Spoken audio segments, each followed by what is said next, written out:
Good morning, everyone. This lecture is about the first chapter of BST.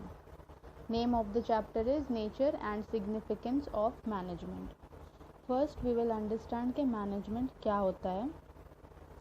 As you can see, the meaning of the management, it is the process of planning, organizing, motivating and controlling the enterprise resources for the organization for the purpose of the organization.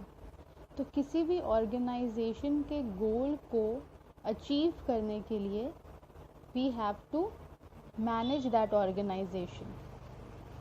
So management का 5 main functions होता है. ठीक है. Number 1 planning, then organizing, then staffing, then directing and then controlling. इसके बारे में ये अलग अलग चैप्टर है, तो इसको हम लोग अलग अलग चैप्टर के हिसाब से चैप्टर वाइज पढ़ेंगे. ठीक है. यहाँ पे लिखा है definitions. Now these definitions are very important, क्योंकि अगर तुम्हारा क्वेश्चन आता है what do you mean by management, तो सिर्फ मीनिंग लिखने के साथ if you will write the definition along with the writer, it is very beneficial for your answer. 3 definition है according to Henry Fayol, according to C.W. Wilson and according to F.W. Taylor. ये 3 definition जो है बहुत easy है. And make sure कि आप जब भी डेफिनेशन लिख रहे हैं आपको वर्ड टू वर्ड अपने आंसर में डेफिनेशन लिखना होगा. I think I am clear to all of you. Let's go through one of the definition. According to Henry Fayol, to manage is to forecast and to plan, to organize, to command, to coordinate and to control. Okay? Next page में आप देख रहे हैं कि यहाँ पे characteristics of management है. तो जैसा हम फर्स्ट टाइम में भी बताए थे, while we discuss the characteristics में आपका एडवांटेजेस भी होता है एंड डिसएडवांटेजेस भी होता है. सो Characteristics number 1, achieving organizational goals. Number 2, group effort. Number 3, management is intangible, मतलब कि it cannot be touched or seen. Number 4, it is a continuous process, क्योंकि इसका जो functions है 5 main functions पे आके रुक जाता है. Planning which goes on and on and on. एक बार प्लानिंग ख़त्म होता है तो दूसरे काम के लिए प्लानिंग शुरू होता है. उसके बाद वी हैव ऑर्गेनाइजिंग. हर काम को हर बार ऑर्गेनाइज करना पड़ता है. ऐसा नहीं कि आप एक बार कर लिए उसके बाद रुक गए. नो. उसके बाद है नंबर 3 स्टाफिंग. स्टाफिंग में क्या होता है कि we appoint labours and workers to work in our organization. उसके बाद उसको डायरेक्ट करना, लेबर्स को, वर्कर्स को, या जितने भी पर्सोनल आप अपॉइंट किए हैं वो कोई भी पोस्ट पे हो उसको डायरेक्ट करना, उसको डायरेक्ट करना कि उसको कितना काम करना है. और उसके बाद the last one is controlling, मतलब उसको कंट्रोल करना कि आपको कहाँ तक काम करना है. इसके बाद वो काम कैरी फॉरवर्ड होके किसी और आदमी के पास चला जाएगा, मतलब किसी और पोस्ट वाले आदमी के पास. ठीक है. So these are the 5 main functions of management. The next heading which you can see is nature of management.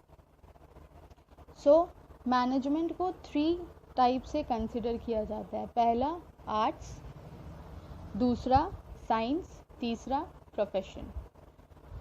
Why is it considered as arts? Arts क्यों कहा गया? क्योंकि आर्ट्स का मतलब होता है एक कला.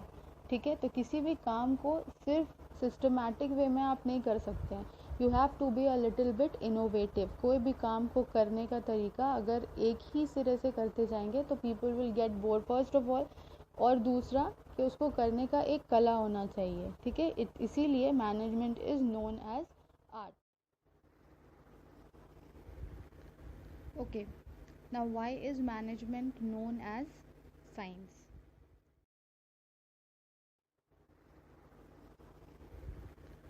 Okay, now why is management known as science? We all know कि whenever a स्टूडेंट कोई भी साइंस स्ट्रीम में होता है तो वो अपने लिए एक स्ट्रीम चूज़ करता है। अगर वो इंजीनियरिंग में है तो वो अपने लिए एक स्ट्रीम चूज़ करता है कि उसको कौन से स्ट्रीम में इंजीनियरिंग कर रहा है, इलेक्ट्रिकल करेगा कि कंप्यूटर टेक्नोलॉजी करेगा, क्या करना है। उसी तरह मैनेजमेंट का भी अलग अलग स्ट्रीम होता है। मार्केटिंग मैनेजमेंट अलग स्ट्रीम है, फाइनेंशियल मैनेजमेंट एक अलग स्ट्रीम है। Now this is an example I am giving you कि why is management known as science. इसको साइंस कंसिडर क्यों किया गया। जैसा कि साइंस एक हर स्ट्रीम का एक सिस्टमैटिक नॉलेज होता है, उसी तरह मैनेजमेंट में भी हर स्ट्रीम का अलग तरह से पढ़ाई होता है और उसका एक सिस्टमैटिक नॉलेज होता है। जैसे कि मार्केटिंग मैनेजमेंट में कैसे डील करना है मार्केट के साथ, ये बताया जाता है। फाइनेंशियल मैनेजमेंट में कैसे डील करना है, आपको अपना फाइनेंशियल रिकॉर्ड्स को कैसे डील करना है, ये डिसाइड किया जाता है। These are the two examples I am giving you about the two different streams of management. ठीक है, सो हर डिफरेंट स्ट्रीम का हर डिफरेंट नॉलेज होता है जो कि एक सिस्टमैटिक ग्रुप ऑफ नॉलेज होता है। उसी तरह जब हम लोग आर्ट्स की तरफ बढ़ते हैं कि why is management known as arts, तो उस नॉलेज को जब आप यूज़ करते हैं दैट इज़ योर आर्ट। उस कला को जब आप क्रिएटिविटी अपना दिखाते हैं, उसको कैसे यूज़ करना है, that is arts. Your personal skill, your creativity, your practice. Suppose a doctor जो कि मेडिकल करके एक डॉक्टर बनता है तो उसको पूरा नॉलेज है, वो डॉक्टर बन गया। नाउ अपना उस नॉलेज को वो यूज़ कैसे करेगा, जब तक वो प्रैक्टिकल नहीं करेगा तब तक he can not use his knowledge.